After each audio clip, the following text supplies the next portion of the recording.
All right, normal distribution exercise 8A from the textbook.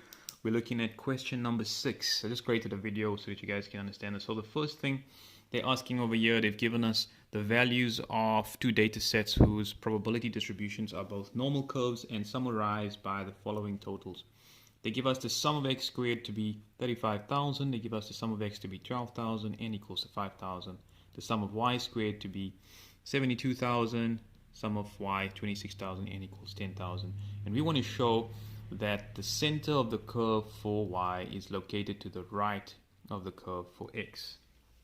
So just remember, whenever we look at the center of a normal curve, before we move on to the second part, which is where we actually get it into the standard normal curve, we must remember that the normal curve is centralized over the mean.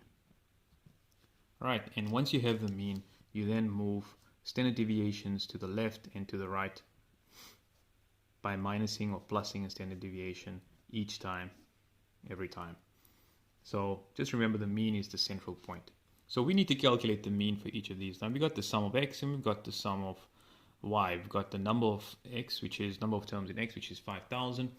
And basically we got to find x bar. And x bar is your mean. So we take the sum of x and we divide it by n. And in that case, we take 12,000 and we divide it by 5,000. And that will give me a total of 2.4. And so now we're going to calculate y bar, which is basically your mean. So from this, we get your mean, which is y bar, which is now going to be the sum of y over n. We know we have the sum of y's. They gave us 26,000, they gave us 10,000. So we take 26,000 and we divide it by 10,000 to get 2.6. Now that we have these two, we can see if we had to draw these two curves, just quickly sketch them, we know that we will have one on the left of the other, where the mean of 2.4 is given as x bar, and the mean of 2.6 is given as y bar. So that's a quick sketch of the two. So therefore we can see that x bar is less than y bar. Okay, therefore curve y would be to the right. Y would be to the right.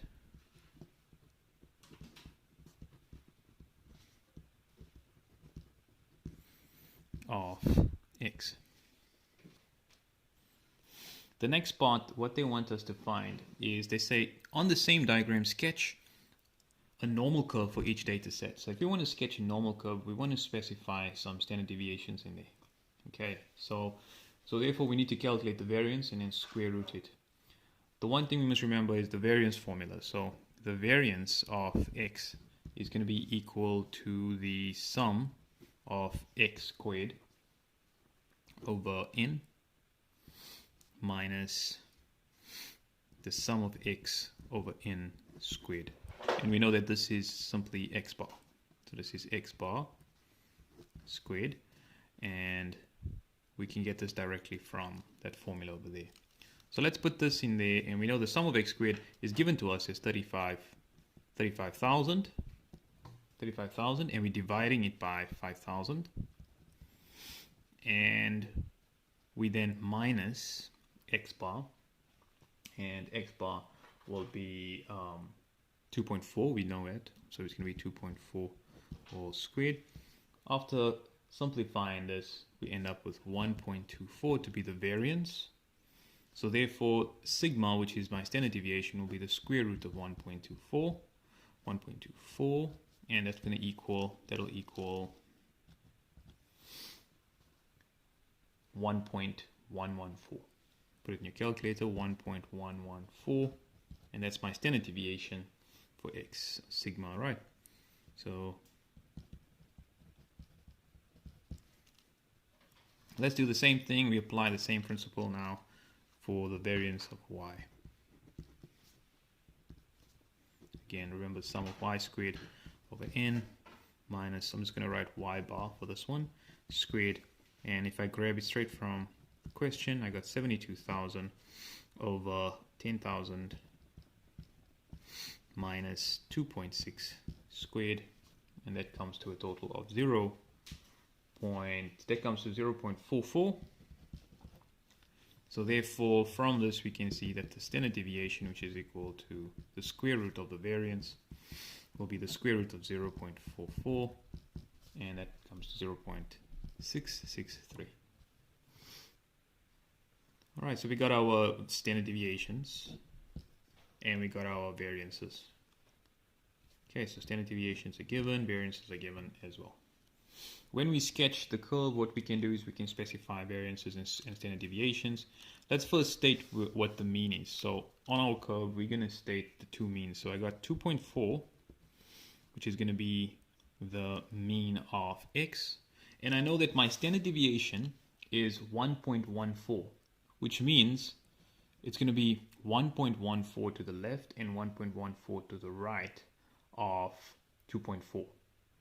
So if I take 1.14 and I add it onto my 2.4, I can get one standard deviation as well. If I subtract 1.14, I can get one standard deviation towards the left of my curve. So I got one standard deviation to the right, I can go one standard deviation to the left as well. Alright, this is the double check that. It was 2.4, this is 1.114.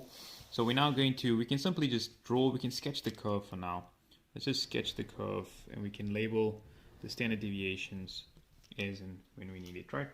So that's the curve for x, and we can see that the central point is at 2.4. If I go to y now, it's at 2.6 and the curve will be slightly lower. It'll peak at 2.6 and it will go down slightly to the right of x. What you then do is you then create the different standard deviations. So there's 2.4, 2.6. You can work your way backwards and say 2.2, and 2 would be over here. But now what you want to do is mark off the standard deviations. So you would calculate plus or minus the standard deviation from, for example, 2.4. Now 2.4, the x variable has a standard deviation of 1.14. So we would subtract 1.14 from here. And if you subtract 1.14 from 2.4, you can end up at 1.286, which will be one standard deviation away. And if you go 2 standard deviations away, you minus it again and you get 0.172. And if you go 3 standard deviations away and you minus it again, you end up with a negative 0.942. That'll be 3 standard deviations away from the mean. Remember, this is the mean, the central point. And if we add it, likewise, we could end up with, I'm just going to write here x bar plus sigma, and over here, which is your mean plus 2 sigmas, and over here, your mean plus 3 sigmas. And that's basically how the curve is drawn. You could do the same thing with the y curve. Let's just go back to the idea over here of this curve here. You can see plus minus sigma. You can even put it in a curve, in a general curve. If you want to look at a general curve of how a normal curve is drawn, you have the following. So you got your x bar, then you got your x bar plus sigma, then you got your x bar plus 2 sigmas, and then the side here, x bar minus sigma. Remember, sigma is your standard deviation, x bar minus 2 sigmas, etc. Alright, and that's your answer for that one.